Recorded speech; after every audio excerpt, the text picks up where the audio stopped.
کہ اعوذ باللہ من الشیطان الرجیم اس کو کیوں پڑھنا چاہیے. اعوذ باللہ میں مانگتی ہوں، باللہ اللہ کی پناہ، من الشیطان الرجیم شیطان مردود سے. اس سے آغاز کروایا گیا ہے کیونکہ شیطان ہر لمحہ انسان کو ڈسگائز کرنے کے لیے تیار رہتا ہے. چاہے ہم قرآن مجید کی تلاوت بھی کیوں نہ کر رہے ہوں، اس سے پہلے بھی ہمیں اعوذ باللہ من الشیطان الرجیم بسم اللہ الرحمن الرحیم پڑھنا چاہیے. کیونکہ شیطان جب اللہ تعالیٰ نے انسان کو پیدا کیا تھا، شیطان نے نافرمانی کی. اس وقت شیطان نے کہا تھا باری تعالیٰ میں تیرے بندوں کو ڈسگائز کرتا رہوں گا، مجھے یہ اختیار دے. اللہ پاک نے فرمایا ٹھیک ہے میں تمہیں اختیار دیتا ہوں، لیکن جو میرے بندے ہوں گے وہ تیری چال میں، تیرے ٹریپ میں نہیں آئیں گے، اور اگر آ جائیں گے تو مجھ سے معافی مانگیں گے تو میں معاف کر دوں گا. تو اللہ پاک نے جہاں شیطان کو وہ اختیار دیا، وہ ہمیں بھی اللہ تعالیٰ نے یہ ویپن دے دیا ہے کہ جب بھی کوئی کام ہم کرنے لگیں اس سے پہلے جب ہم اعوذ باللہ من الشیطان الرجیم پڑھ لیں گے تو کسی بھی کام میں شیطان پھر انٹر نہیں ہو سکے گا. یہ سیکیورٹی وال ہے، یہ سیکیورٹی گارڈ ہے ہمارا. پھر شیطان کی انٹری نہیں ہو سکے گی ہر اچھے کام کے لیے، برے کام کے لیے نہیں. کہ جھگڑا کرنا ہو تو پہلے بسم اللہ الرحمن الرحیم پڑھیں. اچھے کام کی ابتدا اللہ کے نام سے کرنی ہے. اور اگر اعوذ کا مطلب ہوتا ہے التجا کرنا، ریکویسٹ کرنا. کس سے ہم ریکویسٹ کریں؟ اللہ تعالیٰ سے، کہ اللہ ہم تیری بارگاہ میں ریکویسٹ کرتے ہیں کہ ہم بہت کمزور ہیں، تو ہماری مدد فرما. کس سے؟ شیطان سے. اب یہ لفظ دیکھیں ہمارے گھروں میں بھی مذاق میں بھی یوز ہوتا ہے. شیطان کے کیا معنی ہے؟ اکثر لوگ شرارتی بچوں کو بھی شیطان کہہ دیتے ہیں. شیطان کا جو عربک میں لفظ ہے اس کا مطلب ہے کہ وہ جو ہر اچھائی، نیکی اور بلائی سے دور کر دیا جائے، اسے شیطان کہتے ہیں. یعنی ہر نیکی، ہر خیر، ہر اچھائی جس سے دور کر دی گئی ہو اسے شیطان کہا جاتا ہے. یعنی شیطان کا مطلب ہے دور، جو کبھی قریب نہ ہو سکتا ہے نہ کر سکتا ہے، نہ قریب آئے گا نہ آنے دے گا. اور شیطان کا ایک مطلب ہے غصے میں جلنا.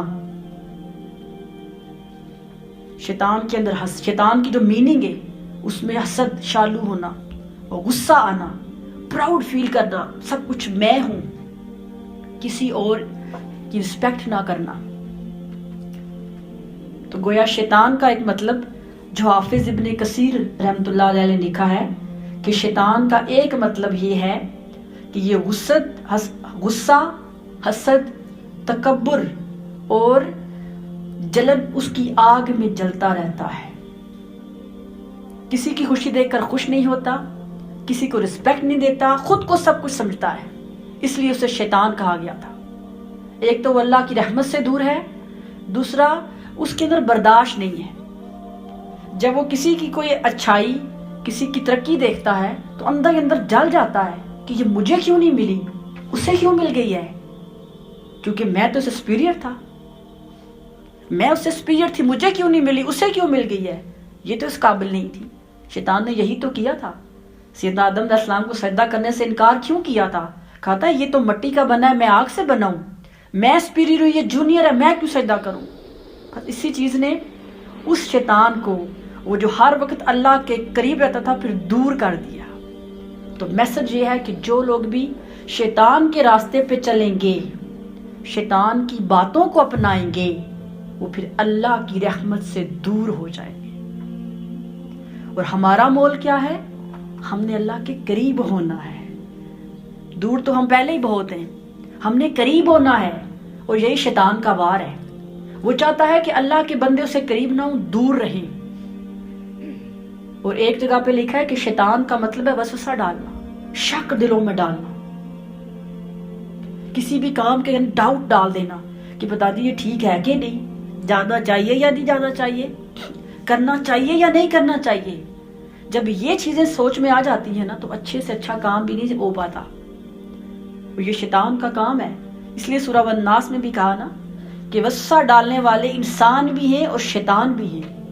کچھ انسان بھی ایسے ہوتے ہیں کہ جن کا کام کیا ہوتا ہے؟ ڈاؤٹ کریٹ کر دینا، شک ڈال دینا. اچھا خاصا بندہ ایک راستے پہ چل رہا ہوتا ہے نا، اس کے ذہن میں ایسی بات ڈالتا ہے، وہ اب قدم اٹھا کے سوچ کے رکھے گا رکھوں کہ نہ رکھوں. تو اس لیے کہا کہ اس سے پناہ مانگو. اور اللہ تعالیٰ نے فرمایا کہ جو میری شیلٹر میں آ گیا پھر کوئی شیطان، دنیا کی کوئی طاقت اسے روک نہیں سکتی. اور رجیم کا مطلب ہے دور بگایا ہوا. اس کا مطلب بھی یہی ہے، دور بگایا ہوا، دور کیا ہوا. خیر اور نیکی سے دور بگایا ہوا، جس کو دور کر دیا گیا ہو، اب اس کے قریب آنے کے کوئی چانس نہ، اسے رجیم کہا گیا. تو اعوذ باللہ من الشیطان الرجیم کا مطلب ہے کہ میں اس اللہ کی پناہ مانگتی ہوں جو مجھے شیطان مردود سے محفوظ رکھے گا. دیکھیں کتنی پیاری دعا ہے کہ بندہ کوئی کام کرنے سے پہلے ہینڈز اپ کرتا ہے، خود کو کہتا ہے بھائی تعالیٰ میں تیرے سپرد ہوں. جب بندہ اپنے آپ کو اللہ کے سپرد کر دیتا ہے نا، تو اللہ اس کے کام آسان کر دیتا ہے. کیونکہ شیطان نہیں، اسی لیے کھانا کھاتے ہوئے بھی کہا گیا نا کہ کھانا کھانے سے پہلے جب ہم اعوذ باللہ من الشیطان الرجیم پڑھیں تو پھر شیطان کھانا کھانے میں شامل نہیں ہو سکتا. ورنہ شیطان ہر بندے کے ساتھ ایک شیطان ہے، یاد رکھیں، ہر بندے کا اپنا ایک شیطان ہے. یہ نہ کہیں کہ صرف 2 فرشتے ہی. جس طرح انسانوں کی نسل بڑھتی ہے نا، اس طرح شیطان کی بھی نسل ہے. ہر بندے کے ساتھ ایک شیطان ہے جو ہر وقت کوشش کرتا ہے کہ اس کو ڈسگائز کروں، اس کو بہکاؤں. لیکن جب ہم بسم اللہ الرحمن الرحیم پڑھ لیتے ہیں پھر سائڈ پہ ہٹ جاتا ہے. اب اسے لوگ نہیں ہوتی، نہ ہمارے کام میں، نہ ہماری سوچوں میں، کسی میں انٹر نہیں ہو سکتا. اب لاک لگ گیا ہے. تو یہ ہم پہ ڈیپینڈ کرتا ہے کہ ہم اسے ہمیشہ اپنے ساتھ رکھیں یا جدا کریں. تو اگر ہم چاہتے ہیں کہ وہ ہم سے الگ رہے تو پھر اعوذ باللہ من الشیطان الرجیم کو اپنے ساتھ رکھیں. اور ایک مرتبہ مسند ابی یعلا میں حدیث مبارکہ کہ 2 شخص آقا علیہ السلام سے جھگڑا کر رہے تھے. تو آقا علیہ السلام نے جب دیکھا، اتنا ان کو غصہ آیا تھا کہ ان کا دونوں کے ناک سرخ ہوئے تھے غصے سے اور لڑ رہے تھے، گالی گلوچ کر رہے تھے. تو آقا علیہ السلام نے فرمایا اگر یہ اعوذ باللہ من الشیطان الرجیم پڑھ لیں تو ان کا غصہ ختم ہو جائے گا. کیونکہ اب یہ ان کے اندر شیطان انٹر ہو گیا ہے، شیطان غصہ دلا رہا ہے. تو اس کا مطلب ہے کہ کسی کو غصہ آیا ہو، خود کو آیا ہو، تب بھی کہا گیا ہے نا، پڑھا ہے نا آپ نے کہ غصہ آیا ہو، کھڑے ہوں تو بیٹھ جائیں، بیٹھے ہوں تو لیٹ جائیں، یا وضو کریں یا اعوذ باللہ من الشیطان الرجیم پڑھیں تو غصہ ختم ہو جاتا ہے. اور اگر کسی اور کو آیا ہوا ہے تو اس کے سامنے بھی اونچی آواز میں اعوذ باللہ من الشیطان الرجیم پڑھیں تو اس کا غصہ بھی ختم ہو جائے گا. لیکن یہ نہ ہو کہ اس کو اس انداز میں پڑھیں کہ اس کو اور غصہ آ جائے. یہ ڈیپینڈ کرتا ہے طریقہ کون سا استعمال کرتے ہیں. تو یہ دیکھیں اس کی کتنی زیادہ اہمیت ہے. اس کے بعد ہے بسم اللہ الرحمن الرحیم، یعنی ڈور اوپن کر لیا ہم نے. بسم اللہ، اللہ کے نام سے شروع، الرحمن الرحیم، جو مہربان اور رحم کرنے والا ہے، جو مرسیفل ہے. یہ جو بسم اللہ الرحمن الرحیم ہے یہ سورہ النحل کی آیہ مبارکہ ہے. یہ سورہ فاتحہ کا حصہ نہیں ہے، لیکن یہ اتنی بابرکت ہے کہ ہر سورہ مبارکہ سے پہلے اس کو پڑھا جاتا ہے. اور اگر جب یہ یعنی آیہ مبارکہ نازل کی گئی، حضرت جابر روایت کرتے ہی کہ جب یہ آیہ مبارکہ نازل ہوئی تو جو ہوائیں تھی وہ بالکل رک گئی، آسمان جو ہے وہ بالکل سٹیبل ہو گیا اور سمندر کا پانی رک گیا اور آسمان سے جو شیطان تھے ان پر آگ کے شعلے گرائے گئے. یعنی اس سورہ مبارکہ کی اس آیہ کی اتنی وحشت، یعنی اتنا رعب تھا کہ ہر چیز رک گئی اور شیطانوں پر شعلے گرائے گئے. اور جب وہ شعلے گرائے گئے تو اللہ رب العزت نے کہا کہ میں اپنے نام کی قسم کھا کر کہتا ہوں کہ جو شخص کوئی بھی کام کرنے سے پہلے میرا نام لے گا میں اس کے کام میں برکت دوں گا. یعنی اس کی اتنی امپورٹنس ہے بسم اللہ کی بھی کہ اللہ نے فرمایا جو کوئی بھی کام کرو اگر میرا نام لے لو گے اس میں برکت دے دوں گا. کیوں؟ کیونکہ دیکھیں ہم نے کوئی بھی کام کرنا ہے تو ہمارے کام کرنے کے پیچھے کون ہے؟ اگر ہم فرض کریں اسٹڈی بھی کر رہے ہیں تو عقل کس نے دی ہے ہمیں؟ بولیں، اگر اللہ تعالیٰ عقل ہی چھین لے تو کیا ہم اسٹڈی کر سکیں گے؟ میں ایک مثال دے رہی ہوں، اگر عقل و آنکھیں نہ ہوں تو کیا ہم اسٹڈی کر سکیں گے؟